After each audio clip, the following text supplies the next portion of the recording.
Hi hello నేను మీ Krishna day with MP కార్యక్రమంలో భాగంగా ఈరోజు మనం ఆదిలాబాద్ పార్లమెంటు నియోజకవర్గ ఎంపీ గారు గోడం నగేష్ గారితో ఉన్నాం.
మొదటగా టీచర్ రాజకీయ నాయకుడు అవుతాం అనుకున్నారా? అంటే ఫాదర్ను చూసి.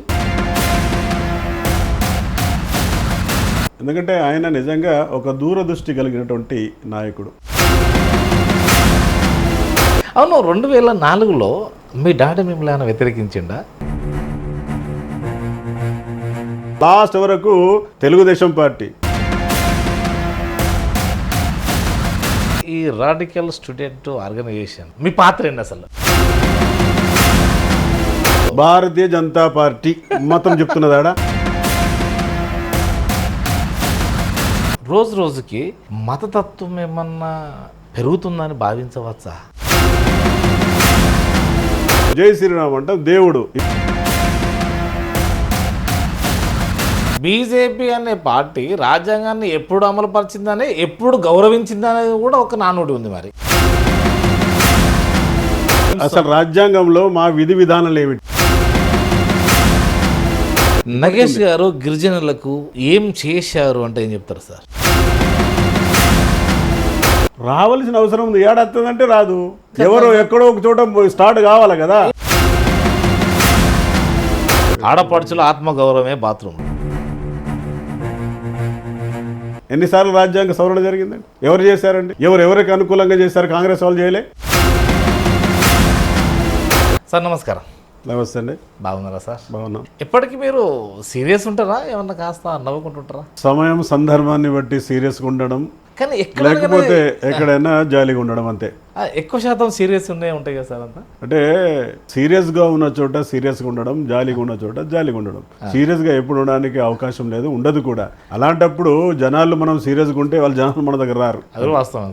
ఎన్ని భాషలు వస్తాయి సార్ మీకు? నాకు లోకల్ భాషలు 6 భాషలు వస్తాయి. ఎందుకంటే నేను వచ్చాను కదా, వస్తాయి. ఏం మారుస్తారు నాకైతే అర్థం కాలేదు సార్. లోకల్ ఉన్నటువంటి మరాఠీ కావచ్చు, లంబాడి భాష కావచ్చు, గోండి భాష కావచ్చు, మధుర భాష కావచ్చు, ఇక తెలుగు ఇవన్నీ అయితే మామూలే.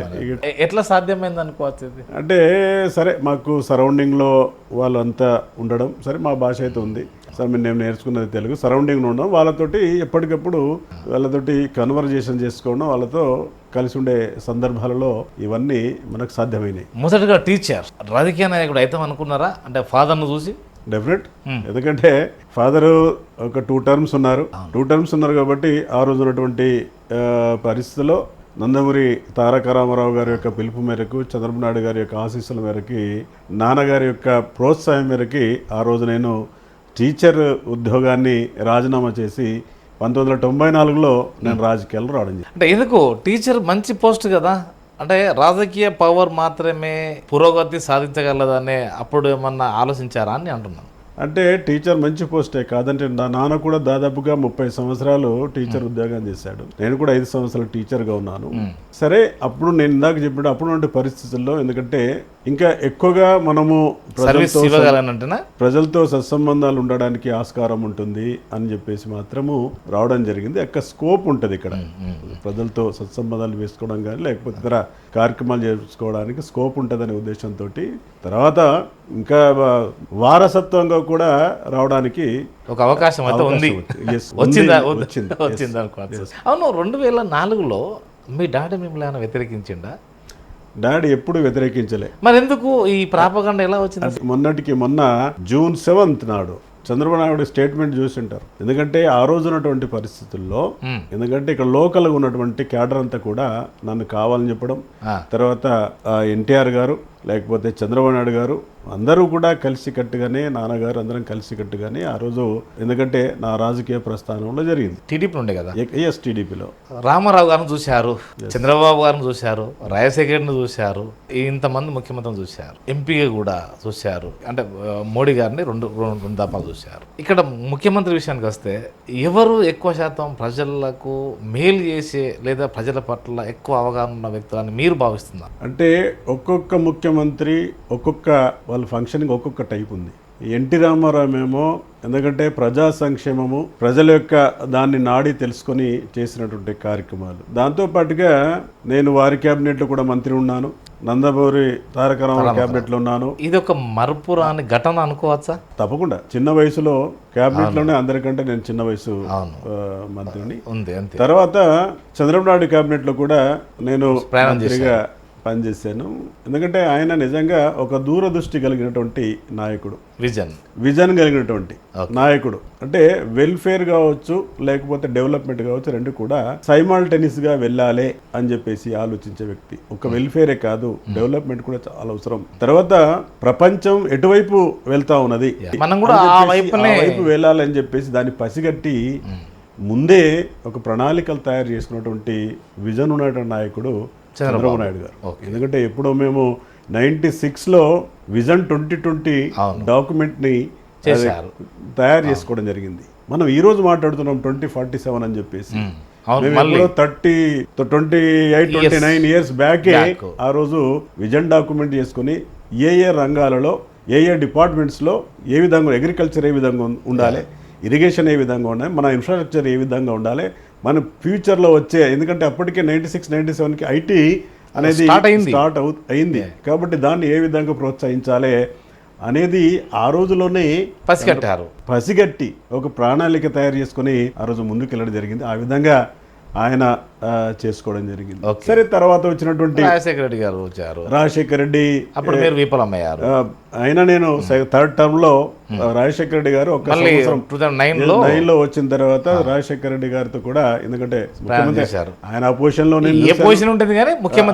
లో చూశాను, తర్వాత ముఖ్యమంత్రి చూశాను. ఆయన కూడా ఎందుకంటే ఇరిగేషన్ ని బాగా చేసుకోవాలని చెప్పేసి, సరే ఏది ఏమైనా ఎందుకంటే ప్రయత్నం చేశారు. ఆయన కూడా ప్రజల మనిషి. సరే, తర్వాత రోసయ్య గారు మధ్యలో ఉన్నారు. రోసయ్య గారి టర్మ్ లో కూడా నేను శాసనసభ కిరణ్ కుమార్ రెడ్డి గారు కిరణ్ కుమార్ రెడ్డి గారి యొక్క శాసనసభ టర్మ్ లో ఇది, తర్వాత ఎంపీగా కేసీఆర్ గారి నాయకత్వంలో కూడా పనిచేశారు. పనిచేయడం జరిగింది. అంటే ఒకటి ఎన్టీ రామారావు కావచ్చు, ప్రజాప్రతినిధులకు కానీ లేక ప్రజలకు కానీ మంచి, ఎందుకంటే వాళ్ళ యొక్క విన్నపాలను వినే సందర్భం.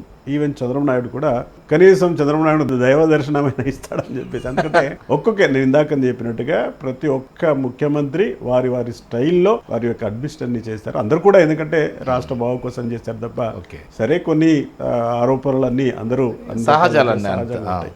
సార్, రాజకీయంగా ఒక పార్టీ తర్వాత ఒక పార్టీ అంటే ఇది అంటే ఇక్కడ టీడీపీ లేదనే ఉద్దేశంతోనే టీఆర్ఎస్కి వచ్చారా, లేదంటే ఎట్లా ఇక్కడ అసలు ఏం జరిగింది మీకు? మీరు నేను టీడీపీ నుంచి టీఆర్ఎస్కి మార్చే టైంలో మీరు పాత నా వీడియోస్ చూడండి. నేను ప్రెస్ మీట్లో మీరు చెప్తే అప్పుడు ఏర్పడుతుంది ఎందుకు వెళ్ళాడబ్బా అనేది, అప్పుడు ఏర్పడుతుంది. నేను ఆ రోజు బోరున విలపిస్తూ వెళ్ళిపోయినా ఆఫ్టర్ తెలంగాణ అయిన తర్వాత. ఎందుకంటే ఇక్కడ మళ్ళా, ఎందుకంటే అప్పటికి ఇంకా నాకు 50 years 48-49 years ఓకే, ఇంకా పూర్తిగా రాజకీయ భవిష్యత్తు ఇంకా ఉంది. ఎందుకంటే ఇక్కడ టీడీపీ మాత్రం, ఎందుకంటే మా ఇంటి పార్టీ వాస్తవానికి టీడీపీ, కానీ ఆ పరిస్థితులు ఇష్టం లేదు. ఇప్పుడు ఎవరెవరైతే టీడీపీ నుంచి వదిలేసి వెళ్ళిపోయారో హ్యాపీగా వెళ్ళారు, కానీ నేను చాలా బాధతో వెళ్ళిన. ఈవెన్ ఇప్పుడు ఆల్మోస్ట్ టీడీపీ వల్లే అది వేరే నా వరకు నేను ఎనీహౌ. మరి ఇంత బాధ కొద్ది పోయారు కదా, టిఆర్ఎస్ లో అంతే బాధ కొద్ది ఉన్నారా, లేదంటే పోయిన తర్వాత మళ్ళీ ఎగ్జిస్ట్ అయ్యారు అనుకోవచ్చా? ఎందుకంటే ఏ నాయకత్వంలోనైనా ఆ నాయకత్వం మనం పనిచేయాల్సిందే, తప్పదు. సరే 5 సంవత్సరాలు ఎంపీగా పనిచేశాను. 5 సంవత్సరాలు సరే పొజిషన్ లేకున్నా పార్టీ కార్యక్రమాలు చేసుకోవడం జరిగింది. సరే, మరి 2019లో ఎందుకు మీరు అంటే గల కారణం ఎందుకు పోటీ చేశారా, చేయలేదా, అసలు ఏంది అసలు 2019లో ఏం? మరి 2019లో సరే ఆ రోజు కేసీఆర్ గారు ఎందుకు నాకు 2 సార్లు అవకాశం ఇచ్చారు, కాదంటే 14 ఇచ్చారు, 19 ఇచ్చారు. 19 తర్వాత 24లో సరే వేరే క్యాండిడేట్ వాళ్ళు ఆలోచించారు. కారణం ఏంది అసలు? కారణాలు ఏంటో నాకు వారికి అడగాలి. ఇప్పుడు ఇక్కడ నేను కూడా అదే, ఎందుకంటే వారికి అడగాలి. ఎందుకంటే కారణాలు ఎందుకు నన్ను తప్పించడానికి చేశారో వారికి అడిగితే వాళ్ళు కరెక్ట్ సమాధానం చెప్తారు. వాళ్ళు నన్ను తప్పించారు కాబట్టే నాకు బీజేపీ ఆహ్వానం చేసింది. ఈరోజు బీజేపీ మోడీ గారి నాయకత్వంలో ఈరోజు మళ్ళీ రెండోసారి ఆదిలాబాద్ పార్లమెంట్ నియోజకవర్గానికి నేను పార్లమెంట్ సభ్యునిగా ఉన్నాను. అంటే పార్టీ ఏదైనా కానీ గెలిచే సత్తా ఉన్నదని అంటే భారతీయ జనతా పార్టీ ఊరికే తీసుకోదు, ఊరికి ఎంట్రీ ఉండదు. అన్ని రకాలుగా అన్ని కోణాల నుంచి ఆలోచిస్తుంటారు కదా, అన్ని ఆలోచించుంటారు కదా, అన్ని వేగులతోటి సర్వేలు చేయించుంటారు కదా. లేకపోతే ఏదో అప్పుడు, ఎందుకంటే ఈ కొందరు వాళ్ళ మనుషులే అంటే మీరు కనుక టిఆర్ఎస్ లో ఉంటే ఇక్కడనైతే బోని అయ్యేది కనీసానికి. బోని మీన్స్ ఒక ఎంపీ అన్న ఉండేది అంటారు. నేనేది చెప్పలేను ఎందుకు నో ఓడిపోయేవారా మరి? చెప్పలేను. ఎస్, అచ్చా, అంటే టిఆర్ఎస్ లో ఉన్నాగానే ఇది ఉంది పరిస్థితి, చెప్పలేము. ఎందుకంటే ఇప్పటికే గవర్నమెంట్ పోయింది ఉంది, చెప్పలేము. ఎందుకంటే గెలుస్తాను ఓడితానని చెప్పి చెప్పడానికి లేదు. ప్రజలు ఏ వైపున ఉన్నారనేది ముఖ్యం. అప్పుడు పరిస్థితుల్లో ఇక్కడ బీజేపీ వైపు ఎక్కువ ఉన్నారనే ఉద్దేశంతోనే ఏమన్నా ఆశతూచి అడిగేశారు? అట్లే నేను చెప్తున్నా కదా, నాకు కాదని చెప్పేసి వాళ్ళకి ఇవ్వడం వల్లనే, అంతే వాళ్ళు ఇవ్వడం వల్లనే ఈయన వారి ఒంటరిగా ఉన్నాడని చెప్పేసి బహుశా బీజేపీ నన్ను లాగేసింది. అదే మీరు కూడా దాన్ని అవకాశం తీసుకున్నట్టుంది. అవకాశం ఎందుకు, మాకు రాజకీయంగా మాకు కావాలి అంతే. దాంట్లో మోమాటం ఏందంట, రమ్మన్నారు వెళ్ళాము కదా, అంతే. సరే, ఒక పార్టీ ఇప్పుడు టీడీపీ సిద్ధాంతాలు వేరు, టీఆర్ఎస్ సిద్ధాంతాలు వేరు, ఇప్పుడు బీజేపీ సిద్ధాంతాలు వేరు.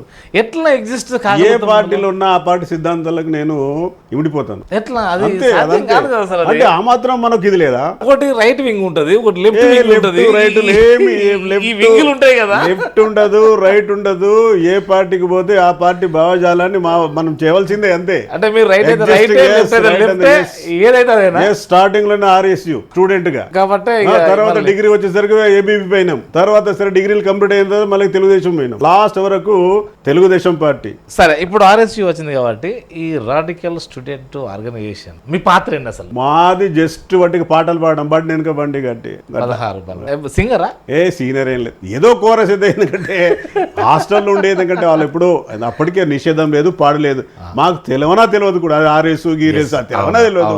తర్వాత తెలిసిన అది ఇదా అని చెప్పి అలా తప్ప దాని సిద్ధాంతం తెలియదు, పాడు తెలియదు. గ్రామాల్లో కూడా చూడండి వాళ్ళు పాటలతోటి చాలా ఆకర్షించి అట్రాక్ట్ నో డౌట్ అందులో. సరే, ఇక్కడ రాడికల్ విఫలం కావడానికి మీన్స్ నా ఉద్దేశం సఫలం కావాలని కాదు, ఇక్కడ ఇంకా పూర్తిగా ప్రజలకు దగ్గర కాలేకపోయారా? ప్రజలను ఇంకా చైతన్యం చేయడంలో ఏమైనా విఫలమైందని భావించవచ్చా? అప్పుడు అది అవసరం, ఇప్పుడు అనవసరం. అప్పుడు అవసరమే, అప్పుడు అవసరం, ఇది అనవసరం. ఇప్పుడు కానీ ఇప్పుడు మేము లొంగిపోతాం అన్నాక కూడా వాళ్ళని కాల్చడం ఎంత మేరకు ఇది సబాబు సార్? మీరు చెప్పండి యాజ్ ఎంపీగా. ఇప్పుడు ఆల్రెడీ డిక్లేర్డ్. ఎందుకు వాళ్ళు లొంగిపోతామని చెప్పేసి ఎక్కడైతే మేమైతే చూడలేదు. మరి ఎందుకు చూడలేదు సార్? స్టేట్మెంట్ వచ్చింది, మేమైతే కమాండర్ గా వాళ్ళు లెటర్ రాశారు, మేమైతే చూడలేదు. ఈ ఆపరేషన్ కగారు ఆపండి, ఇవన్నీ వచ్చినాయి కదా. వీళ్ళందరూ కూడా కాంగ్రెస్ కూడా చర్చల పేరు మీద ఏం చేసింది తెలుసు కదా. ఏ పార్టీ అయినా అంతేనా? నాకు అంతే కదా. మనుషులు చంపుడు అనేది కాదు, ఎందుకంటే ఏదైనా కొంత టైం ఇచ్చి ఉంటారు కదా. మరి ఒక రకంగా చెప్పాలంటే వాళ్ళు కూడా ఎందరినో చాలా చంపారు కదా. రోజుకి మతతత్వం ఏమన్నా పెరుగుతుందని భావించవచ్చా? ఎవరు మతతత్వం? దేశంలో భారతీయ జనతా పార్టీ మతం చెప్తున్నదా? ఏం చెప్తుంది?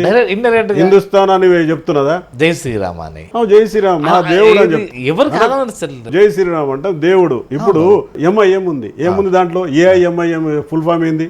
ఇది వాళ్ళది ఆల్ ఇండియా ఇంతోస్ ముస్లిమిన్. మీకు అనరాకపోతే కావాలని చెప్పి సరే రాకపోతే నేను అంటా కదా ముస్లిమిన్. ఇంకా కేరళలో ఏముంది? ముస్లిం లీగ్ ఉందా? ఆసాంలో ఉందా ముస్లిం లీగ్? ఈ ముస్లిం యునైటెడ్ వాళ్ళు పెట్టచ్చు. మాది భారతీయ జనతా పార్టీ, మాదేమో మతతత్వమా? నేను అనట్లేదు, లేదు మీరు కేవలము అంటే ఇక్కడ ఏంటంటే ఈ మూడిటి మీదనే. ఒకటేమో ఫస్ట్ అంటే ముస్లింలది 370 ఆర్టికల్ అని, ఇంకొకటేమో బాబ్రీ మసీద్, ఆ తర్వాత 370 ఆర్టికల్ ఎందుకండి? ఒక దేశంలో ఒక రాజ్యాంగం ఉన్నప్పుడు ఆ రాజ్యాంగం ఒకటే రాజ్యాంగం ఉండాలి కదా, ఒకటే ఇది ఉండాలి. 370 సపరేట్ గా వాళ్ళకి సపరేట్ ఎందుకు చేయాలి? ఇది భిన్న సంస్కృతి కదా సార్. భిన్న సంస్కృతి అయినప్పటికీ ఇక్కడ భారతదేశంలో ఒక రాజ్యాంగము ఉంది. ఒక దేశం ఉన్నప్పుడు ఒకటి నడవాల. కానీ ఇప్పుడు రాజ్యాంగం నడుస్తున్నదా? ఎందుకు నడవదు? ఏ నడుస్తుంది? పట్టుకొచ్చి మనస్ఫూర్తిని పెట్టారు కదా. మీరు ఊహించినప్పుడు మేమేం చెప్తాం? ఊహించడం కాదు అది ఊహించడం కదా. ఊహించడం. సో ఏదేమైనా కానీ నగేష్ గారు మీరు ఇప్పుడు అన్నట్టుగా ఏ పార్టీలు ఉంటే అందులో విలీనం అయిపోవడం అంతేనా? మీరు లేదు, విలీనం అంటే డెఫినెట్లీ ఏది ఉన్నప్పుడు నేను స్టార్టింగ్ లో కూడా అదేనా, ఏ పార్టీకి మనం చేరితే ఆ పార్టీ సిద్ధాంతాలు కట్టుబడి ఉంటాం తప్ప ఇంకోటి చేయడానికి ఆస్కారం లేదు. సరే, ఏదేమైనా ఇప్పుడు మన ఎంపీ విషయానికి వద్దాం. అసలు ఒక చట్టసభలో ప్రజల వాళ్ళ భవిష్యత్తును నిర్మాణం చేసేటువంటి చట్టాలు చేస్తారు కదా సార్, ఎందుకు లోకల్లో అంత ప్రాధాన్యత ఎంపీ అంటే ఉండడం లేదు? దీనికి మీరు సమాధానం చెప్పండి. ఇప్పుడు మా డ్యూటీ ఏంటిదండి? చట్టాలు చేయడం. అంతే కదా. అంటే అంతే కాదు కదా. ఇక్కడ లోకల్లో ఏముంది, ఏం నడుస్తుంది, ప్రజల జీవన విధానానికి అనుకూలంగా స్కీమ్స్ అసలు రాజ్యాంగంలో మా విధి విధానాలు ఏమిటి మీరు చెప్పండి. మీకున్నటువంటి duties and powers and functions చెప్పండి. ఇప్పుడు చట్టాలు చేసుకోవడము, నెంబర్ 1 చట్టాలు చేసుకొని ఫాలో అప్ చేయడం. సరే, ఇవన్నీ ఎవరు? ఎగ్జిక్యూటివ్ చేయాలి. ఫాలో అప్ అయితే మీరే చేయాలి, ఫాలో అప్ కాదు ఎగ్జిక్యూటివ్. ఎందుకంటే సరే బడ్జెట్ ఇవన్నీ పాస్ చేయడము, బిల్స్ పాస్ చేయడము అంతవరకే మా వాస్తవానికి డ్యూటీ. అంతే. ఎగ్జిక్యూషన్ చేసేది ఎగ్జిక్యూటివ్ ఆడ ఉంది, వాళ్ళు చేసుకోవాలి. సరే, ఎందుకంటే ఒకప్పుడు ఉన్నటువంటి రాజకీయాలు ఒకప్పుడు ఉన్నటువంటి అది వేరు. ఇప్పుడు ఏమైంది? ఎంపీ కూడా సీసీ రోడ్ వేయాలి, లేకపోతే ఎంపీ కూడా దీనికి రావాలి అంటే అట్లా కిందికి వచ్చేసారు. ప్రజలతో ఉండాలి, లేకపోతే అవన్నీ చిన్న చిన్న పనులు కూడా దానికి మనకు సంబంధం లేదు. అటువంటి వాటిని కూడా అంటే ఈ రోజు ఉన్నటువంటి పరిస్థితులు అలా ఉన్నాయి. వాస్తవానికి ఎగ్జిక్యూటివ్ వాళ్ళు చూసుకోవాలి. జస్ట్ మీరు చట్టాలు చేసి వాటిని ఫాలో అప్ చేసి లేదా ఇంకా ఏమైనా రికమెండేషన్ చేసి ఇవన్నీ కొంత చాలా ఉంటాయి. మరి సో స్కీమ్స్ కూడా ఈ తప్ప మనం ఒక చట్టం తీసుకొచ్చి స్కీమ్స్ ఇంట్రొడ్యూస్ చేసిన తర్వాత అది ఒక 10 సంవత్సరాల తర్వాత తెలిస్తే లాభమైంది సార్. అదే సంవత్సరం తెలియాలి, అదే సంవత్సరం ప్రజలకు అందుబాటులోకి రావాలి. ఎవరన్నా ఏది బలైన వర్గాలు ఉంటారు, రకరకాలు ఉంటాయి కదా. ఇవన్నీ ఎందుకు ఇట్లా ఈ జాప్యం ఎందుకు అవుతుంది అసలు? అంటే ఇప్పుడు స్కీమ్స్ తెలియకపోవడం అనేది కాదు, తెలుస్తాయి, అందరికీ తెలుస్తాయి. లేదు సార్, తెలుస్తలేవు సార్. తెలిస్తే ఎందుకంటే మీరు ఒకసారి గ్రౌండ్ అది ఎవరు చేయాలి, నేను అదే అన్నా, ఎగ్జిక్యూటివ్ యొక్క బాధ్యత. సో వాళ్ళు చేయనప్పుడు మీరు కూడా ఫాలో ఎందుకంటే మాకు సమీక్షలు ఉంటాయి, మేము సమీక్షలు చేస్తాం ఏం నడుస్తుంది అని చెప్పి అంతవరకే. సరే ఫీల్డ్ లో ఎక్కడైనా పోయిన తర్వాత అక్కడ లోపూల్స్ అంటే అవన్నీ చెప్తాం. కానీ ఎందుకో సార్ అంటే జాప్యాలు అవుతున్నాయి ఇలా కావడం వల్ల కొన్ని ఇప్పుడు ఏమైతున్నాయంటే, ఇప్పుడు మేము Bharatiya Janata party central government, ఇక్కడ కాంగ్రెస్ పార్టీ ఉంది. గతంలో ఏముంది, గతంలో పైన భారతీయ జనతా పార్టీ, ఇక్కడ టీఆర్ఎస్ బీఆర్ఎస్ ఉంది. మేమే ఆ రోజు టీఆర్ఎస్ ఉన్నప్పుడు ప్రతి వచ్చే నిధి కూడా సెంట్రల్ నుంచి వచ్చే నిధి కూడా ఇది మాదేరాబాయ్ అని చెప్పేసి గట్టిగా మేమే వాదించే వాళ్ళం యాజ్ బీఆర్ఎస్ పార్టీగా. ఇట్లా ఎందుకంటే అది పొలిటికల్ అంతే, వాస్తవమే. ఇప్పుడు అదే చెప్తున్నాం, చాలు ఎన్ఆర్జీఎస్ మాది సెంట్రల్ అని ఇప్పుడు చెప్తున్నాం. వాస్తవమే కదా ఇది ఎట్లా ఉందంటే, వాస్తవమే కదా. ఆ రోజు ఆ పొజిషన్ లో నేను చేయవలసిందే. ఇప్పుడు కూడా ఇక్కడ ఉన్నటువంటి కాంగ్రెస్ పార్టీ అదే చేస్తారు, వాళ్ళు ఈ మాయ అంటారు, వాళ్ళు మాయ అంటారు, మీరు మాయ అంటారు. మరి ప్రజలకు ఎవరు అని ఎప్పుడు తెలవాలి? ఓట్లు వేసినప్పుడు. అంటే రాజకీయం అంతా భలే ఉంటుంది అనుకోవచ్చు. ఇట్లానే ఎప్పటికీ ఇంకా విచిత్రమైన రాజకీయాలు చెప్పండి. ఏంటి ఇప్పటికే ఎన్ని ఇదైపోయినాయి, సంఘాలు, కులాలు, ప్రాంతాలు ఉన్నాయి, ఇంకా చాలా వస్తాయి. ఇంకా వస్తాయి రాను రాను ఇవి అంతం కావాల్సిన సమయము. కానీ ఇంకా కూడా వస్తాయంటే దీనికి మనము ఎటువైపు ప్రయాణం చేస్తున్నామని మీరు అనుకుంటున్నారు? అందుకోసం ఏం చేయాలంటే మన సిస్టము ఈ సిస్టమ్ ఉండద్దు. చెప్పండి, ఏ సిస్టమ్ ఉండాలి? ఎందుకంటే ఎక్కడైతే ఏ పార్టీకి అయితే మన దగ్గర ఉన్న ఈ ప్రజాస్వామ్య వ్యవస్థలో ఇప్పుడు ఏం చేస్తున్నాము, మన దగ్గర బడ్జెట్ లేకున్నా కూడా మనం మేనిఫెస్టోలో పెడుతున్నాం, హామీలు ఇస్తున్నాం. తీరా గవర్నమెంట్ వచ్చేసరికి మనం వచ్చే ఆదాయం ఎంత, చేసే ఖర్చు ఎంత, మనం చెప్పినటువంటి వాటిని ఎంతవరకు మనం సఫలీకృతం అయితే చేస్తున్నామా? చేస్తలేం. అందుకోసము పార్టీల్లో కూడా, ఎందుకంటే మనం ఉన్న బడ్జెట్ ఎంత, బడ్జెట్కి అనుగుణంగా మనం వెళ్తున్నామా లేదా అనేది ప్రతి పార్టీలో రావాల్సిన అవసరం ఉంది. రావాల్సిన అవసరం ఉంది. ఏడాది రాదు, ఎవరో ఎక్కడో ఒక చోట స్టార్ట్ కావాలి కదా. మీరే అన్నారు ఇప్పుడు, నేను ఏ పార్టీలో ఉంటే ఆ పార్టీ సిద్ధాంతాన్ని రావాలంటున్నా. అదే ఎక్కడైనా ఒకసారి రావాలంటున్నా, కంపల్సరిగా దీనికంటే దాటకూడదని చెప్పేసి బడ్జెట్ కంటే రావాల్సి వస్తుంది. సో అందులో మీ పాత్ర ఏమైనా ఉండబోతుందా మరి చెప్పండి. ఇప్పుడు మీరు ముందంజలో ఉంటారా మరి? ఇప్పుడు మొన్న కూడా సుప్రీం కోర్టు కూడా కామెంట్ చేసింది, ఎక్కడో ఒక చోట స్టాప్ కావాలని చెప్పేసి, ఉచితాల వైపు పోవద్దు. అదే కదా అసలు ఏంటి, మీ మేనిఫెస్టోలో మ్యాండేటరీ చేయండి. మీరు అంటే అమలయ్యేది మాత్రమే ఏది మీరు ఇవ్వండి. మనకున్నటువంటి బడ్జెట్ కన్సెంట్ ఎంత అవుతుందో అంతవరకే చేయాలనేది. ఇప్పుడు ఇట్లా ఉచితాల వైపు వెళ్ళిపోతే మరి ప్రజలు ఏం చేస్తారు? అందుకని ఈ ప్రజాస్వామ్యంలో ఓట్ల వ్యవస్థ ఉన్నప్పుడు అంతా ఇట్లానే నడుస్తుంది అంటున్నా. మరి ఎట్లా రాజరికం రావాలన్నా? రాజరికం ఎందుకు మనకి? మరి ఎట్లా రాజరికం ఎందుకంటే ఈ ప్రజాస్వామ్య వ్యవస్థ ఇది పోవాలంటున్నా కదా. ఈ ఉచితాలు కాదు, మనకు హామీలు ఏవైతే మేనిఫెస్టోలు ఉన్నది ఎంతవరకు ఉందో అంతే చేసే కార్యక్రమం చేయాలి. సరే, ఇప్పుడు మీరన్నట్టుగా అనుకుందాం, అలాంటప్పుడు రాజ్యాంగం మాత్రమే మేము ఇంప్లిమెంట్ చేస్తాం. రాజ్యాంగం తప్ప మేము ఎలాంటి మేనిఫెస్టో మాకంటూ ఏది లేదు. లైక్ పాతప్పుడు అంటే ఏది గతంలో కాన్స్టిట్యూషన్ కావచ్చు, వాళ్ళు కావచ్చు కదా, మేనిఫెస్టోనే రాజ్యాంగం అన్నారు. అలా అనే దమ్ము ఏ పార్టీలకు ఉన్నాయి ఇప్పుడు చెప్పండి మీరు? ఇప్పుడు మేనిఫెస్టోలు అవసరమా? మేనిఫెస్టోలు రాజ్యాంగం నేనే చెప్తున్నా కదా, మీరు నాకు క్వశ్చన్ అడిగే, నేనే మీకు క్వశ్చన్ అడుగుతున్నా. నేను అడుగుతున్నా, మీరు అర్థం చేసుకున్నాను. నా క్వశ్చన్ మీరు అడిగితే అవసరం లేదు, ఎక్కడైనా స్టార్ట్ కావాలని చెప్తున్నా నేను, ఎక్కడ ఒకసారి స్టాప్ కావాలని చెప్తున్నా నేను. దాన్ని మీరు నాకు అడిగితే నేనే సమాధానం చెప్తా. భారతీయ జనతా పార్టీగా మేము ముందు వరుసలోనే ఉంటాం. మరి ముందు వరుసలోనే ఉంటారు కానీ ఏది మేము ఉచితాలు ఇస్తాము, ఏది సంవత్సరానికి 2 కోట్ల ఉద్యోగాలు మేనిఫెస్టోలో ఉందా? గవర్నీ వద్దు, 2 కోట్ల ఉద్యోగాలు ఇస్తే మేనిఫెస్టోలో ఉందా? చూపిస్తారా? మీరు ప్రూవ్ చేయాలి. తప్పకుండా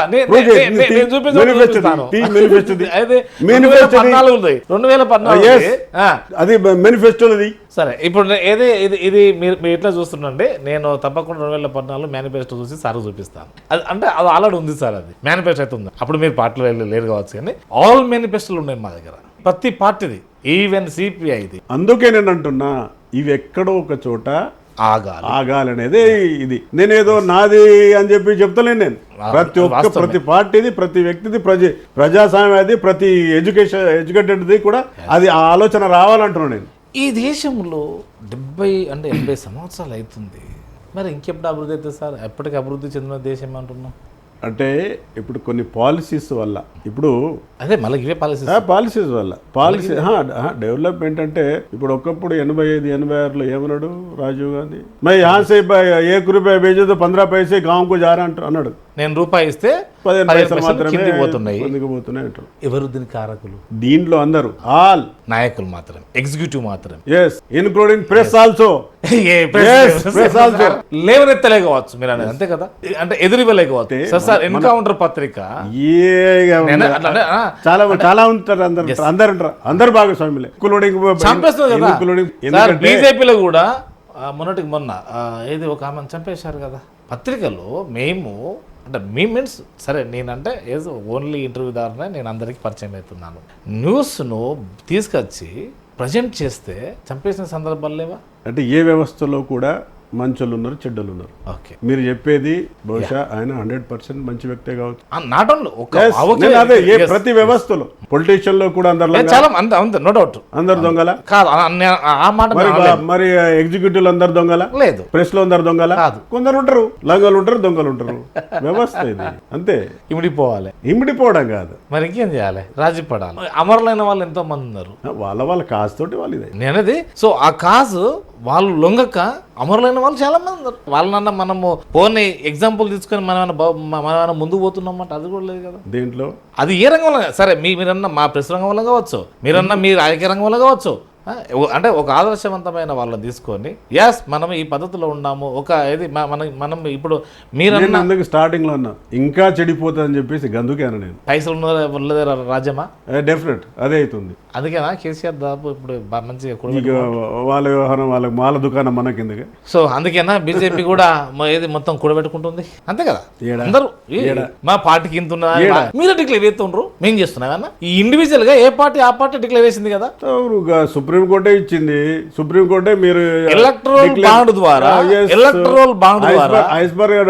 దీంట్లో రాజ్యాంగంలో అంటే ఐస్బర్ చట్ట ప్రకారంగానే కదా ఈడీని ప్రవేశపెట్టడం. ఇక అక్కడ వరకు అవసరం లేదు. ఎందుకంటే ఒకప్పుడు all Indira radio, Congress bureau of investigation అవన్నీ ఉన్నాయి. అవన్నీ ఎందుకు? ఎవరు పవర్ లో ఉంటారో వాళ్ళు డెఫినెట్ గా వాళ్ళ ఎగ్జిక్యూటివ్ నడిపించాల్సిందే, అంతే. సో మరి ఇది ఏ నినాదం వెనుక ఎవరి స్వార్థం ఉన్నదో అని ఎప్పుడు ఓటరు తెలుసుకునే అవకాశం ఉంటుంది? అసలు ఉంటుందా ఉండదా? అంటే లిటరసీ కాకుండా విద్యావంతుడు కావాలి, మేధోశక్తి ఉండాలి. అప్పుడైతే ఏదో సంతకం పెట్టి ఏదో 4 సెంటెన్స్ చదివినంత మాత్రమే కాదు, విద్యావంతుడు కావాలి, పాలసీని అర్థం చేసుకోవాలి, అప్పుడు ఇది వస్తుంది. లేకపోతే ఎస్ డెఫినెట్ ఏమో సార్ ఆశావాహనం, కనీసం చదువుకున్న వాడన్నా చేస్తాడని చెప్పేసి అనుకుంటాం. కానీ ఒక్కొక్కసారి మాకు కూడా అనిపిస్తుంది ఎక్కడైతే టౌన్స్ లలో ఓటింగ్ పర్సెంటేజ్ చాలా తగ్గుతుంది. అదే బాధ, అదే కదా, అదే అంటున్నాం. లేకపోతే ఇట్లాగే ఈ మేనిఫెస్టోలో వెంబడిపోయి ఓట్లేసి కార్యక్రమాలు నడుస్తాయి. అంటే ఏ పార్టీ అయినా కానీ సార్ ఎట్లాగో ఒక 100 మంది అనుకోండి, 20-30 మంది ఎయ్యరయ్యా, మనకు కావాల్సిన 45 మంది అనుకుంటాను రా. అదే కదా, 3 పార్టీలు ఉంటే 45% వస్తుంది చాలు, అంతే కదా. 40 చాలు, అంతే కదా. 3 పార్టీలు ఉన్నాయనుకో 45 వస్తే చాలు. అంటే ఇంత ఎందుకంటే మారాలంటే ఇందాక చెప్పినట్టుగా ఓటరు తన ఆయుధాన్ని ఉపయోగించుకోవాలి కదా. అలా ఖచ్చితంగా ఎప్పుడు అంటే ఏదో మీరు చెప్తేనే నేను చెప్తే రకంగా ఓటు వేసినంత వరకు మారదు. ఆయన తన సొంత బుర్రతో అది రాదు. అదే కదా, రావాలని కోరుకుంటాం కదా. ఎవరో చెప్పింది నువ్వు వేస్తే ఇంకేంది, చాలా కష్టమే సార్. ఎట్లయితే అటు టీడీపీ, బీఆర్ఎస్, ఇటు బీజేపీ, ఈ ప్రయాణం ఎందులో ఎక్కువ మీకు స్వేచ్ఛ ఉందని భావించవచ్చు? ఉంటుంది. మాకు ప్రతి చోట స్వేచ్ఛనే ఉంది, ప్రతి సంవత్సరం స్వేచ్ఛ. మనం ఎలా ఉంటే ఎదుటివాడు అలా ఉంటాడు అనమాట. మనం ఎలా ఉంటే నాయకత్వం అలా ఉంటుంది. మీరు మంత్రిగా ఉన్నారు, 3 దఫాలు ఎమ్మెల్యే, అంటే ఒకసారి మంత్రి, అట్ ద సేమ్ టైం 2 దఫాలు ఎంపీగా. ఏం చేశారు నగేష్ గారు అంటే ఏం చెప్తారు ఇక్కడున్న ప్రజలకు చెప్పండి. ఆ రోజు జిల్లాలో నా సెగ్మెంట్ తీసుకుంటే కూడా ఒక జూనియర్ కాలేజ్ 7 మండలాల్లో జూనియర్ కాలేజ్ ఏర్పాటు. బోతున్న ఒకటే ఉండింది, మిగతా 7 నియోజకవర్గాల్లో లేవు. తర్వాత ఈవెన్ ఓవర్ ట్యాంక్స్ కూడా లేవు, కమ్యూనికేషన్ లేదు, ఇరిగేషన్ లేదు. కమ్యూనికేషన్స్ అయిపోయినాయి, ఓవర్ ట్యాంక్స్ అయిపోయినాయి, ఇరిగేషన్ ట్యాంక్స్ అయిపోయినాయి, కాలేజెస్ అయిపోయినాయి, ఈవెన్ పిఎస్సి బిల్డింగ్స్ అయిపోయినాయి. ఇవే కాకుండా నేను ఆ రోజు మంత్రి ఉన్నప్పుడు iPod international fund for agriculture development ద్వారా 177 కోట్లు ఈ రాష్ట్రానికి తీసుకురావడం జరిగింది. దాంట్లో ప్రత్యేకంగా ఆదిలాబాద్ కూడా ఎడ్యుకేషన్ అండ్ హెల్త్ని స్ట్రెస్ చేసుకొని కొన్ని కార్యక్రమాలు చేసుకోవడం జరిగింది. అటు ఉత్తరాంధ్రలో ఏదో కాఫీ అవన్నీ మనకి హార్టికల్చర్ కావచ్చు, ఇవన్నీ కూడా ఆ రోజు స్పెషల్గా కూడా తీసుకురావడం జరిగింది. అగ్రికల్చరు, హెల్త్ అండ్ ఎడ్యుకేషన్ ఈ విధంగా, ఎందుకంటే అనేక వాటిని మేము సో మంత్రిగా ఉమ్మడి ఆంధ్రప్రదేశ్ అప్పుడు ఉమ్మడి ఆంధ్రప్రదేశ్ ఎట్లా ఉండే సార్? దానికి అంటే అంటే ఏమంటారు చూడు, దానికి దీనికి అసలు సంబంధం లేదు ఇక. అంతేనా? అదే ఇదే ఆ రోజులు వేరు అనుకోవచ్చా? ఆ రోజు వేరు. ఎందుకంటే 90 నేను చెప్తా ఉంటా, 25,000 కోట్లు 26,000 కోట్లు మొత్తం ఉమ్మడి ఆంధ్రప్రదేశ్ బడ్జెట్. ఈ రోజు 2,75,000 కోట్లు. కానీ అప్పుడు ఒక మంత్రి వస్తుండన్న కానీ అంటే అప్పుడు రాజకీయానికి చాలా విలువ ఉందా? డెఫినెట్. ఇప్పుడు లేదు. దానికి అనేక కారణాలు. చెప్పండి. నీవు ఉండే వ్యక్తిత్వం కావచ్చు, నువ్వు వ్యవహరించే తీరు కావచ్చు, అది కూడా కాదు. ఇది ఇప్పుడు ఏమైందంటే లిమిట్. అంతే. వీళ్ళే రావాలి, వీళ్ళే మాట్లాడాలి, వీళ్ళు వెళ్ళిపోవాలి. ఇప్పుడు అలా కనిపిస్తుంది మాకు. అంతే. మీరు అన్న 40% కూడేసుకుంటే సరిపోతుంది అన్నట్టు. ఇప్పుడు ఇది ఎలక్షన్ అంటేనే లెక్కలే. ఆ లెక్కల్లో ఎవరికి ఒకటి ఎక్కువ వస్తే చాలు, అలా అయిపోయింది అనుకో. మీరున్నప్పుడు ఇక్కడ వ్యవసాయానికి ఇది దాదాపు ఆదిలాబాద్, ఇప్పుడు మీ పార్లమెంట్ ఏరియా అంతా సరే ఉమ్మడి ఆదిలాబాద్ అన్నది ఎక్కువ శాతం అటవీ ప్రాంతం కలిగి ఉన్నది. ఇంకా కూడా వెనుకబాటు ఉన్నది అంటే దీనికి కారకులు ఎవరని మీరు చెప్పగలుగుతారా? అంటే వెనుకబాటు ఎందుకంటే మా ఆదిలాబాద్ జిల్లాలో ఉన్నటువంటి ల్యాండ్ యొక్క ఫార్మేషన్ విస్తృతంతో పాటుగా అప్ అండ్ డౌన్ ఎక్కడ కూడా సారవంతంగా ఎక్కడ లేదు. తర్వాత మొత్తం అన్ని కూడా అడవితో పాటుగా రాళ్ళు రప్పలతో కలిగినటువంటిది.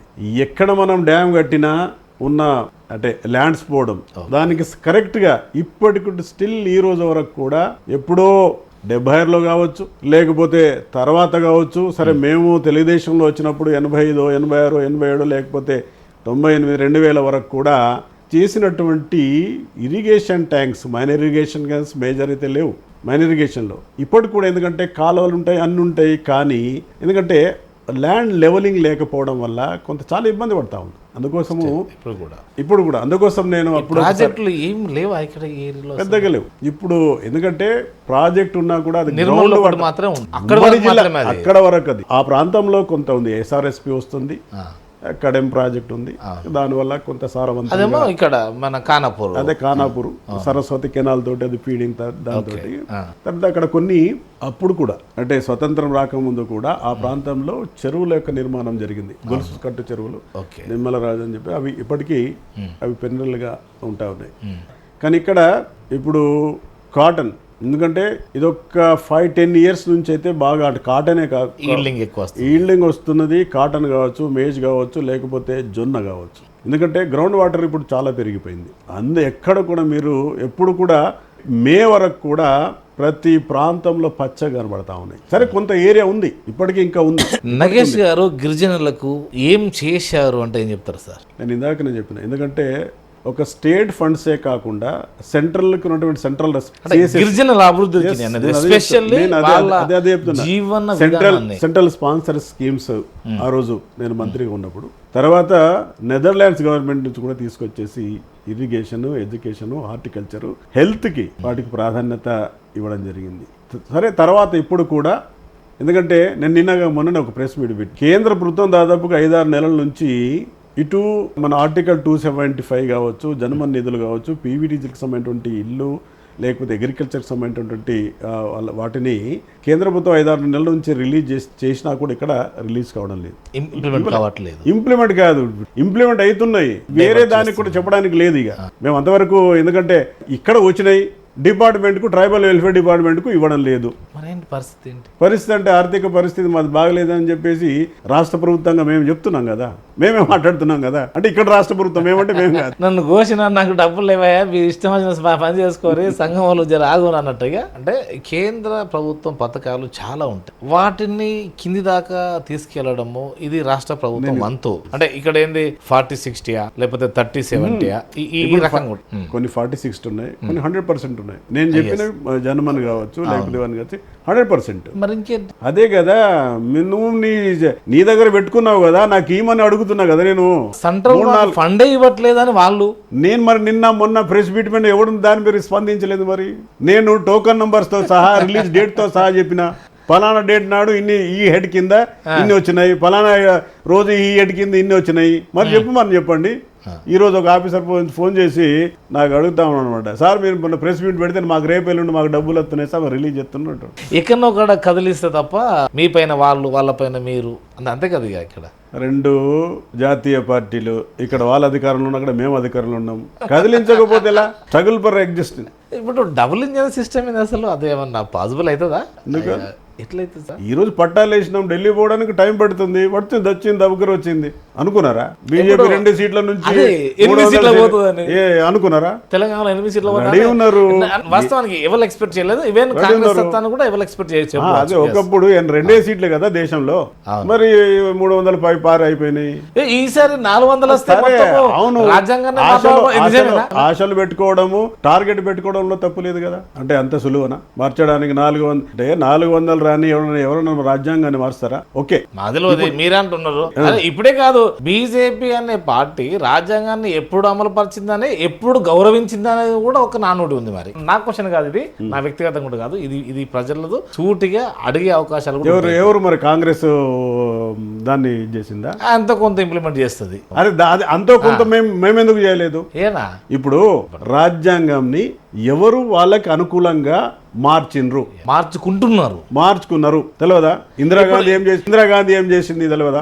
ఏం చేసింది 75-76లో మిమ్మల్ని కూడా కదా ఎమర్జెన్సీ పెట్టి, ఆమె ఎలక్షన్ లో ఓడిపోతే కూడా ఏమన్నది, దీన్ని రివ్యూ చేసుకోవడానికి ఆస్కారం లేదని చెప్పేసి చట్టాన్ని మార్చిందా లేదా? ఎవరు మార్చుతున్నారు? RSU బాపతి వాళ్ళు కూడా, లేదా అట్లాంటి ఐడియాలజీ లెఫ్ట్ ఐడియాలజీ ఉన్న వాళ్ళు కూడా జైలు పడ్డారు అప్పుడు, నో డౌట్. అప్పుడు ఆ సమయంలో రకరకాల అనుకున్నది. సరే, ఇప్పుడు మీరు కూడా మొన్నటి స్లోగన్ ఎందుకంటే ఇది అనేది, మీరు ఏమైనా జై భీమ్ అంటున్నారు, జై శ్రీరామ్ అంటే మీరు సర్గం పోతారు కదా. అంబేద్కర్ ని ఎవరండి అవమానించింది? బీజేపీ కూడా. ఫస్ట్ ఇప్పుడు ఆయనని గెలవకుండా ఎవరు క్యాండిడేట్ పెట్టారు? కాంగ్రెస్ వాళ్ళు. ఆయనపై గెలిచిన వారిని పద్మభూషణ్ ఎవరిచ్చింది? కాంగ్రెస్. ఆయనకి భారత రత్న ఎవరిచ్చారండి? కాంగ్రెస్ పార్టీ ఇచ్చిందా? బీజేపీ. వాళ్ళ ఇంట్లో 4 ఇస్తారు కదా, మరి ఎందుకు ఇవ్వాలి? ఆయన చనిపోయితే కనీసం ఢిల్లీలో ఖననం చేశారా? ఆయన శవాన్ని బాంబే పంపిస్తే అంతిమ యాత్ర 36 గంటలు జరిగింది. అది నిరంతరం జరిగింది. అదొక హిస్టారికల్. అదొకే. దాని డెడ్ బాడీ తీసుకుపోయిన ఫ్లైట్ ఛార్జ్ అడిగింది ఎవరండి? ఇప్పుడు ఆయన ఎక్కడెక్కడైతే ఆయన చదువుకున్నది కావచ్చు, ఉన్నది కావచ్చు, దాని లేకపోతే ఆయన ఉన్న స్థలం లండన్ లో కావచ్చు, లేకపోతే బాంబేలో కావచ్చు, ఎవరు చేస్తున్నారండి? చేశారా? ఎందుకు మరి ఏం చేయలేదు? మరి అంటే ఇప్పుడు ఇది చేస్తున్నాం కాబట్టి మా ఇష్టం వచ్చినట్టుగా మేము రాజ్యాంగాన్ని మార్చుకోవచ్చు, మా ఇష్టం వచ్చినట్టుగా అనవచ్చు. ఎప్పుడు రాజ్యాంగాన్ని మార్చే ప్రసక్తే లేదు. మీరు అనుకుంటే మేమేం దాన్ని ఏం చేయలేము. మేము కాదు సార్, అదే ఓకే. కాంగ్రెస్ కూడా అంటే మేము అనుకుంటాం, మేము మార్చే ప్రసక్తే లేదు. ఇప్పుడు ఎన్నిసార్లు రాజ్యాంగ సవరణ జరిగిందండి? ఎవరు చేశారండి? ఎవరికి అనుకూలంగా చేశారు? కాంగ్రెస్ వాళ్ళు చేయలే, ప్రజలకు అనుకూలంగా చేశారు, తమకు అనుకూలంగా చేశారు. ఒకటి ఉదాహరణ చెప్పాను. ఇప్పుడు మీరు కూడా చేశారు కదా. ఇప్పుడు వాళ్ళు పెట్టవలసిన అవసరం ఏది? 370 మీకు అవసరం? మాది ఏమవసరం? వాళ్ళ జీవన విధానం, వాళ్ళు బతుకుండ్రు. మిమ్మల్ని భారతదేశానికి అయ్యా కాంగ్రెస్ వాళ్ళు మొత్తం మీద వాళ్ళు ఏదో స్కామ్ చేసారు, ఇంకేం చేసారు, ఇక మీకు అవకాశం ఇస్తున్నాం, మీరు మమ్మల్ని పాలించండి, మా బతుకు తెరువును మార్చండి అని మీకు అవకాశం ఇస్తే మీరు ఏమైనా కానీ రామ మందిరం అనబడుతుంది, బాబ్రీ మసీద్ అనబడుతుంది, తర్వాత ఏది మన జమ్మూ కాశ్మీర్ అనబడుతుంది, ఆ తర్వాత ఏది 370 అనబడుతుంది. అంటే ఇవే ఉన్నాయా ఈ దేశంలో? ఏమీ లేవా? అంటే డెవలప్మెంట్ ఏం చేయలేదా? అంటే ఈస్టర్న్ రాష్ట్రాలు పోయి చూడండి ఒకసారి. ఇక్కడ కూర్చొని మాట్లాడడం కాదు. ఆదిలాబాద్ లో ఒక కుటుంబం కూడా ఆర్థికంగా ఇంకొకరిని చేయి దాపి అప్పు అడగకుండా చేయడమే ఇదే సార్. ఇది కావాలి కదా. ఇప్పుడు ముద్రా లోన్స్ ఎన్ని వచ్చినాయండి? ఎందుకు ఇవ్వలేదు? ఎన్ని సంవత్సరాలు ఎందుకు ఇవ్వలేదు? అది మీరు చెప్పాలి. ఇప్పుడు ముద్రా లోన్స్ డైరెక్ట్ గా ఈ రోజు మోడీ గారి నాయకత్వంలో వస్తా ఉన్నాయి. అది ఎవరు ఇవ్వాలి? మీరు అన్నారు కదా, బీఆర్ఎస్ ఉన్నారు కదా, మీరు ఎందుకు ఇప్పించలేదు? అంటే కొన్ని స్కీమ్స్ ఏవైతే ఉన్నాయో, కొన్ని స్కీమ్స్ అంటే సరే కొన్ని చోట్ల ఎందుకంటే ఇవ్వలేదని చెప్పేసి కాదు, అక్కడ వాళ్ళు ఓన్ చేస్తున్నారు, ఇది మాది అని చెప్పేసి ఓన్ చేస్తున్నారు. సరే సార్, ఏదేమైనా కానీ ఏ పార్టీ అయినా ప్రజల జీవన ఆర్థిక విధానం ఇంకెప్పుడు మారుతుంది? సో ఎప్పుడు మారే అవకాశాలు ఉన్నాయి? విధానాలలో మార్పు రావాలి, మన పాలసీస్లో మార్పు రావాలి. ఏంటి విధానాలు? ఈ మేనిఫెస్టోలు ఉండకూడదు. అంతే, ప్రతి ఒక్క కుటుంబానికి ఏ విధంగా ఆర్థికంగా వారిని పైకి తీసుకొస్తావో, ఆయన జీవన ప్రమాణాలు ఏ విధంగా ముందుకు తీసుకెళ్తున్నది ఒక లక్ష్యం పెట్టుకుని పోతే మీరు అన్నట్టు ఇది ఉండద్దు, ఇది ఉండాలి. ఉచితాలు ప్రభుత్వం మీరు చేయజప్పడం ఏంటి? మీరు ఆర్థికంగా బలోపేతం అయితే మీరే వేస్తారు కదా. అది ఓట్ల సిస్టమ్ ఉన్నంతసేపు ఇవన్నీ ఉంటాయి. సో ఇదంతా అందుకే ఎక్కడో ఒక చోట స్టాప్ కావాలని చెప్పేసి మరీ చెప్తున్నా. డే విత్ ఎంపీ ఈ కార్యక్రమం ఎలా మీకు అనిపించింది? మేము మీతోనే ఈ రోజంతా ప్రయాణం చేయడం, మిమ్మల్ని దినమంతా తిప్పి ఇబ్బంది పెట్టినా అని అనిపిస్తుంది. ఏం లేదు సార్, ఎందుకంటే 4 అనుకుంటాను. ఆదిలాబాద్, బోత్, నిర్మల్, ఖానాపూర్, ఈ 4 అయితే మేము తిరగాలి. ఇంకొక 3 ఉన్నాయి. ఈ ఇంటర్లింక్ రోడ్ సార్ కొంత అస్తవ్యస్తంగా, అంటే ఈ చిన్న రోడ్లు ఏవైతే ఉన్నాయో ఒక విలేజ్ టు విలేజ్, దానికి ఏమన్నా మీ హయాంలో అయిపోయేంత వరకు అది క్లియర్ అయ్యే అవకాశాలు ఉన్నాయా? అంటే ఈడ కంకణం కానీ గండ పెండరాలు కానీ పెట్టేటివి ఉండవు. అట్లా ఉన్నాయా? అట్లా ఉండవు. కంకణాలు గండ పెండరాలు ఉండవు. సరే, మొన్న ఈ మధ్యనే ప్రధానమంత్రి సడక్ యోజన కింద 66 crores మన జిల్లాకి రావడం జరిగింది. నా ఉమ్మడి ఆదిలాబాద్ జిల్లాకి పార్లమెంట్ సెగ్మెంట్కి. అవే కాకుండా ఇంకా సెంట్రల్కి సంబంధించినటువంటి CRF grants, central road fund, తర్వాత ISC inter state connectivity roads, అవన్నీ కూడా ఇప్పుడిప్పుడే వస్తూ ఉన్నాయి ఈ టర్మ్లో. అంతకుముందు కూడా పిఎంజేసీ రోడ్స్ కావచ్చు, లేకపోతే ఈ సెంట్రల్ రోడ్ ఫండ్ నిధులు కావచ్చు, అన్నీ కూడా రావడం జరిగింది. స్టేట్కి సంబంధించినటువంటి గత 10 సంవత్సరాల్లో కొంత, అంటే స్టార్టింగ్లో కొంత జరిగినాయి, ఒక 3-4 years. తర్వాత అప్పటి నుంచి కూడా చాలా పెండింగ్ ఉన్నాయి. రెన్యువల్స్ కావచ్చు, లేకపోతే మంజూరు చేసినవి కావచ్చు, అగ్రిమెంట్ అయిపోయి అన్ని అయిపోయి కూడా పెండింగ్ ఉన్నాయి. దానికి అదే ఏదో లెటర్ పట్టుకొని వచ్చారు కదా, ఆ కథ వేరే. అయిపోయింది చాలా. ఇప్పుడు ఈ 6-7 సంవత్సరాల నుంచి కూడా ఒక పని జరగడం లేదు. దానికి ప్రధాన కారణం ఈ రాష్ట్రం యొక్క ఆర్థిక పరిస్థితి వల్ల జరగడం లేదు. అది ముచ్చట. సరే, వాళ్ళప్పుడు మీరు ఇందాక చెప్పింది ఇవి ఉన్నారు, ఎంజీఎన్ఆర్జీస్ లో కొన్ని రోడ్స్ వచ్చినాయి, మా గ్రామానికి రాలేదని చెప్పారు. సరే, ఎట్ ద సేమ్ టైమ్ ఇంకా కూడా గూనైన్లు మనం తిరిగాం కదా సార్, వాళ్ళ జీవన ఆర్థిక పరిస్థితుల్లో. నేను వీడియో తీయలేదు కానీ ఇంకా బహిర్భూమికి పోయేటువంటి ఆడపడుచులు కూడా పోతున్నారు. ఇది చాలా బాధాకరం సార్. ఇది మీ దృష్టి తీసుకొస్తాను, ఎందుకంటే మీరు అందరితో పాటు పోతున్నాం కానీ నేను పాయింట్ అవుట్ చేశాను. ఎందుకంటే వాళ్ళని మనం ఫోటో చూస్తే తీయరాదు, అది కరెక్ట్ కాదు. అది అంటే మనం ఈ ఇంటర్లింక్ రోడ్డు ఇదంతా తిరుగుతుంటే నేను గమనించింది. దీన్ని కొంత మీరు బాగా సీరియస్ తీసుకోవాలి సార్. అంటే నేను ఆడపడుచుల ఆత్మగౌరవమే బాత్రూమ్ ఫస్ట్ ఇది. ఎందుకంటే ఓపెన్ డెఫికేషన్ ఉండదని చెప్పేసి మోడీ గారు మన జిల్లాలో కూడా చాలా, అంటే ఇవి నిర్మాణం చేసుకోవడం జరిగింది. అయినప్పటికీ ఇంకా పేదవాళ్ళు ఉన్నారు. ఇంకొకటి దీంట్లో ఒకటి వాళ్ళకి కొంత మనము అవేర్నెస్ కూడా చేసుకోవాల్సిన అవసరం. ఎందుకంటే నిర్మాణం ఉన్నా కానీ యూజ్ చేసుకోవడం లేదు. అంటే అది మగవాళ్ళు పోతారు కావచ్చు, ఈవెన్ ఎందుకంటే పక్కన ఉంటుందని ఏదో, ఎందుకంటే వాళ్ళకి డీటెయిల్స్ ఉంటున్నాయి, దాంట్లో ఏమో వస్తువులు పెట్టేస్తారు. చాలా అవి కూడా ఉన్నాయి. ఎందుకంటే ఆల్మోస్ట్ ఒక 5-6 years బ్యాక్ అనుకుంటాను, మొత్తం ఓపెన్ డిఫికేషన్ లేకుండా చేయడం కూడా జరిగింది. ఇంకా ఇప్పుడు కూడా ఇది డిమాండ్ డ్రైవ్ ప్రోగ్రామ్, ఎవరు అవసరం ఉన్నా, ఎప్పుడు ఎంత అవసరం ఉన్నా ఈ ఇవ్వడానికి ఆస్కారం ఉంది, మంజూరు చేసుకోవడం ఆస్కారం ఉంది ఎంతైనా. అట్లే ఇప్పుడు ఏమన్నా సార్ సెంట్రల్ గవర్నమెంట్ ఇళ్ల విషయంలో కూడా చాలా మా జిల్లాకు చాలా ఎసెన్షియల్. ఎందుకంటే ఇళ్ల విషయంలో 2003-2004 వరకే ఈ జిల్లాలో ఇళ్ళు వచ్చినాయి పక్కగా మంచి ఇల్లు 85 నుంచి. తర్వాత ఇందిరమ్మ ఇల్లులు ఏం చేశారు అందరికి తెలుసు, 3 రంగులు వేసుకోవడం. 10 సంవత్సరాల లోపటైతే ఆడొకటి కనబడ్డాయి. అది మళ్ళీ డబుల్ బెడ్రూమ్ అదే ఆడొకటి మేము ఉన్నాం. టీఆర్ఎస్ లో ఉన్నప్పుడు అక్కడక్కడ కొన్ని కట్టించిన ఎవరు దాంట్లో పోవడం కూడా లేదు, రెడీగా లేరు.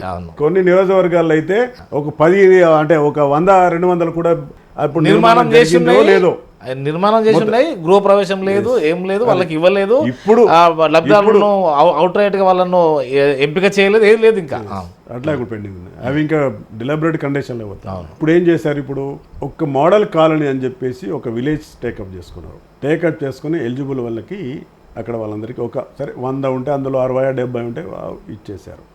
మిగతా వాటికి ఒక్కొక్క గ్రామంలో 2-3 చాలా ఇబ్బంది. ఇప్పుడు ఏం చేస్తున్నారు, వీళ్ళ దగ్గర డబ్బులు లేవు. నిన్న మొన్నటి నుంచి ఏం చేస్తున్నారు, ప్రధానమంత్రి ఆవాస్ యోజన యాప్ ఉన్నది. ఎందుకంటే సెంట్రల్ గవర్నమెంట్ కూడా యాప్ ద్వారా మనం పెడితే ఇల్లు వస్తాయి. అది ఇప్పుడు మొదలు పెట్టారు. కానీ ఎందుకంటే నేను కూడా డిమాండ్ చేసిన, అంటే మీరు కాన్స్టెన్సీకి ఇంత ఇస్తే ట్రైబల్ వెల్ఫేర్ డిప్యూటీస్కి ఇంత సరిపోదు, ఇంకా 20, 30, 40 సంవత్సరాలు కావాలి అంటే అందరికి అదనంగా ఇవ్వాలి. పోతారు.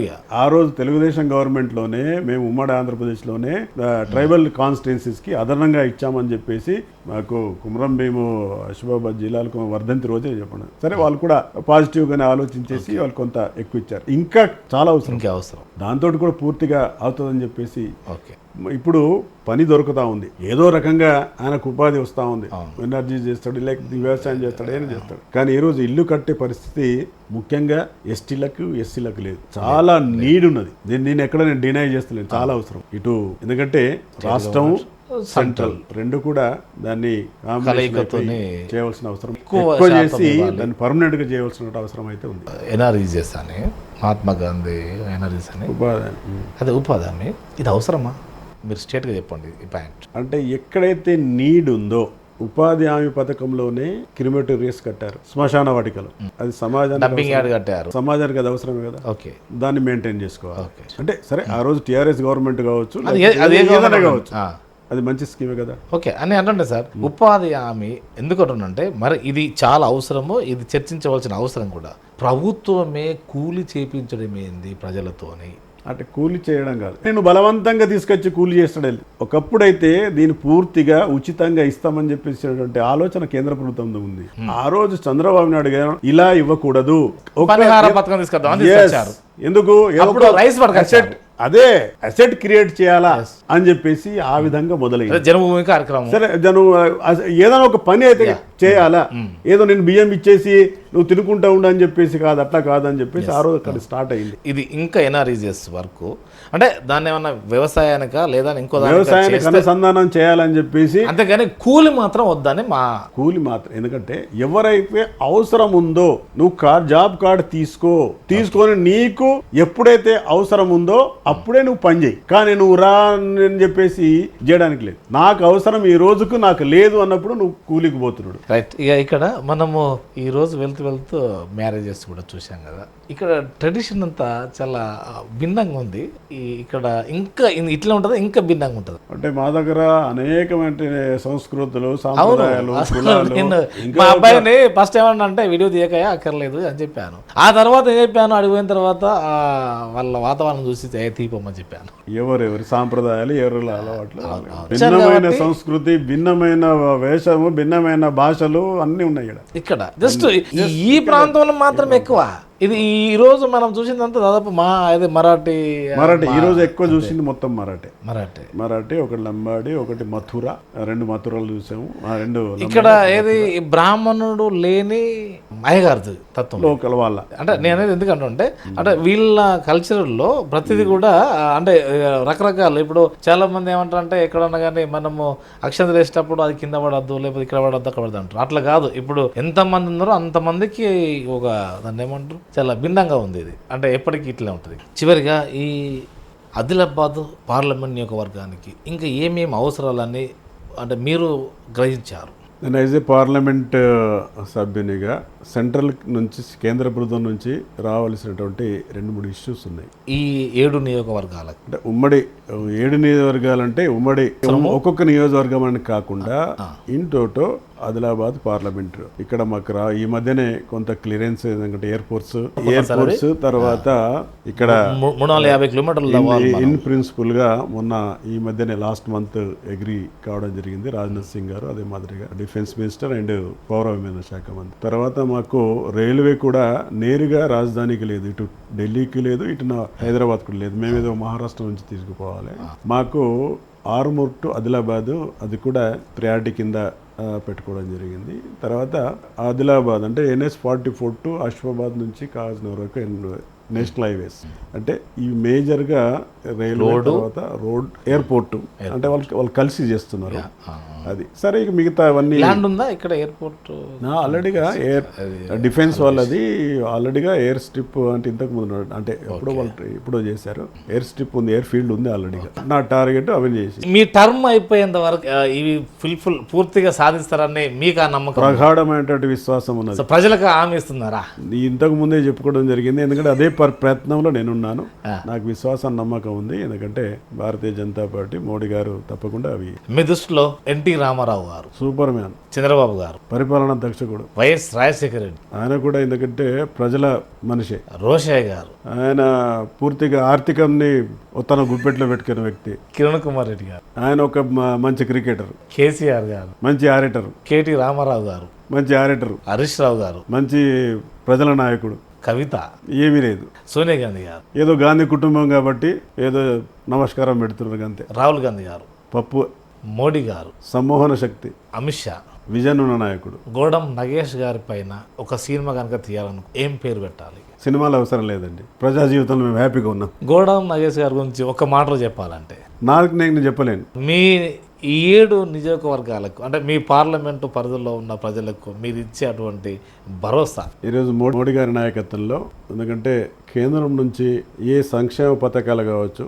లేకపోతే నిధులు కావచ్చు ఎక్కువగా రాబట్టి ఉమ్మడి జిల్లా అంతా పార్లమెంటరీ నియోజకవర్గాన్ని అంతా అభివృద్ధి చేయడమే మీకు ఇచ్చే భరోసాగా నేను భావిస్తున్నాను. మేము కూడా మీతోనే ఒక 2 మాటలు కోరుకుంటున్నాం. మీరు అన్నటువంటి ఎయిర్పోర్ట్, ఒకటి ట్రాన్స్పోర్ట్, నేషనల్ హైవేస్తో పాటు నేను ఇందాక చెప్పాను కదా ఇండ్లతో పాటు మరుగుదొడ్లు, సో ఇవి మాత్రం దాదాపు అవి ఉన్నాయి. కొన్ని ఇరిగేషన్, ఎందుకంటే ప్రధానమంత్రి కృషి సించాయి యోజనలో కొన్ని చిన్న చిన్న చెరువులు ఉన్నాయి, అవి కూడా చేపట్టాల్సిన అవసరం. ఈ 6 ప్రధానంగా మీరు చేస్తారని మేము భావించవచ్చా? అదే ప్రయత్నంలో ఉన్నాను. యూత్కి ఇచ్చే అటువంటి ఒక హామీ, మీరు ఏవైతే మద్యానికి చెడు అలవాట్లకు బానిస కావద్దని చెప్పేసి, అంటే మంచి మార్గాన్ని నడవాలని, మంచి చదివి మీ టార్గెట్లు మంచి ఆర్థికంగా లేకపోతే మంచి మీ టార్గెట్ పెట్టుకుని మీ జీవితంలో టార్గెట్ చేసుకొని పని చేయాలని ఉండాలని. ఒక్కటే మాటలో చెప్పండి సార్, మేము మీతోనే వచ్చాం కదా, ఎలా ఉంది, మీకేమనిపించింది ఈ ప్రోగ్రాం ద్వారా? అంటే ఇటువంటి ప్రోగ్రామ్స్ నేను 2006లో కూడా చేశాను, 2009లో కూడా చేశాను. ఓకే, ఎందుకంటే సరే ఒక పొలిటికల్ ఒక పబ్లిక్లో ఉన్న వ్యక్తి యొక్క ఈ ప్రోగ్రామ్ని ప్రజల్లో తీసుకెళ్ళడానికి అదొక మార్గం. అంటే ఇక్కడ ఎందుకంటే ఈ రోజు అంతా కూడా ఒకే యాంగిల్ ప్రోగ్రామ్ అయింది, అయినా పర్వాలేదు. ఇప్పుడు ఏంటంటే ఒక్కొక్క అంశం, మన గ్రామానికి పోతే అక్కడ ఉన్న సమస్య ఏంటిది వాళ్ళు మాట్లాడేది కానీ, లేకపోతే అక్కడ ఉన్నటువంటి ఏంటి అనేది. సో ఇదండి గోడం నగేష్ గారు, ఇక్కడున్న ప్రజలకు పూర్తి స్థాయిలో స్వార్థార మీకు మేము అందించగలిగాము సార్. నమస్కారం. నమస్తే అండి.